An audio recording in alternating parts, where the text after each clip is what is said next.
అదేవిధంగా నిన్న మాజీ పార్లమెంట్ సభ్యుడు వినోదరావు గారు ఏదో మాట్లాడుతూ ఉన్నారు.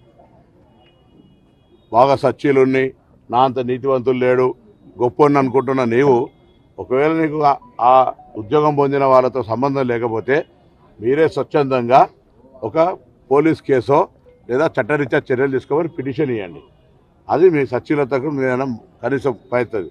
ఊరికనే వాళ్ళతో కౌంటర్ కాదు.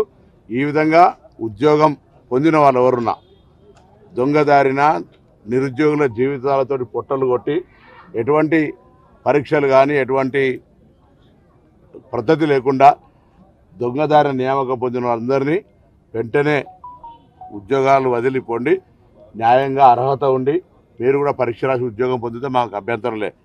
ఆ విధంగా నిరుద్యోగుల జీవితాలతో చెలగాటమాడొద్దని కోరుతూ అందులో బాగా నీతివంతునని చెప్పుకునేటువంటి ఈ జిల్లా 10 సంవత్సరాలు ఒక 5 ఏళ్ళు ఎంపీ 5 ఏళ్ళు ప్రణాళిక బోర్డు చైర్మన్ ఏం చేసిందో కూడా ప్రజలకు చెప్పాలి. ఊరికేనే ప్రభుత్వం దగ్గర కేసీఆర్ గారి దగ్గర ఏం చేసినా శూన్యం. ఇక డైలీ తిరుపతి రైలును డైలీ చేయలేకపోయాడు. ఇప్పుడున్న బండి సంజయ్ నేను హిందువుల ఛాంపియన్ అని ఆయన చేయలేకపోయాడు, ఇవి చేయలేకపోయాడు. అటువంటి అంశాలు అనేక ఉన్నాయి. అదేవిధంగా కరీంనగర్లో వాళ్ళ పార్టీకి సంబంధించిన లేదా సామాన్య ప్రజల భూములన్నీ కూడా ఆక్రమణకు గురైతే మౌనంగా ప్రేక్షక పాత్ర వహించి మొన్న ప్రజావాణిలో కూడా ఫిర్యాదు వచ్చింది. నేను మళ్ళీ కూడా స్థానిక నాయకత్వం అందరూ కూడా కోరుతా ఉన్నాం. మీరు ఎక్కడైనా మీ స్థలాల ఆక్రమణకు గురై ఉంటే లేదా ప్రభుత్వ స్థలాల ఆక్రమణకు గురై ఉంటే వాటన్నిటినీ ప్రభుత్వ అధికారులకు కానీ సమాచారం ఇవ్వండి, విజిలెన్స్కి ఇవ్వండి.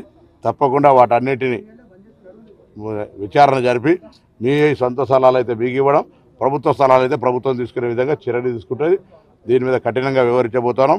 భూ ఆక్రమణదారులందరూ కూడా కాంగ్రెస్ పాలనలో భయపడాల్సిందే లేదా ఈ రాష్ట్రం వదిలి పోవాల్సిందే. హైదరాబాద్ కావచ్చు, అది కరీంనగర్ కావచ్చు, రాష్ట్రం అందుకే చెప్తాను. అందులో ముఖ్యంగా ఇక్కడ నేను కరీంనగర్కు సంబంధించినటువంటి ఉమ్మడి జిల్లా మేము మా 8 మంది శాసనసభ్యులం కావచ్చు, ఓడిపోయిన వాళ్ళం కావచ్చు. ఈ జిల్లాలో గత 10 సంవత్సరాల్లో జరిగినటువంటి అక్రమాలు తెలుసు. ఏ విధంగా అక్రమంగా ఉసుక రవాణా చేసుకొని ఏ విధంగా ఖాళీ స్థలాలను కొంత పెట్టి ఒక కార్యాలయంలో ఒక పక్క ఎంఆర్ఓల్ని ఒక పక్క పోలీసు అధికారులను పెట్టి ఏ విధంగా బెదిరించినా ఇవన్నీ తెలుసు. అటువంటి అన్ని ప్రజలు బాధితులు తప్పకుండా ప్రభుత్వ అధికారులను సంప్రదించి మీ వివరాలు ఇవ్వండి. అందుకు సంబంధించిన విచారణ కాపీ కూడా మాకు ఇస్తే మేము కూడా ప్రభుత్వ అధికారులతో మాట్లాడి మీకు న్యాయం జరిగే విధంగా మేము చర్యలు తీసుకుంటాం.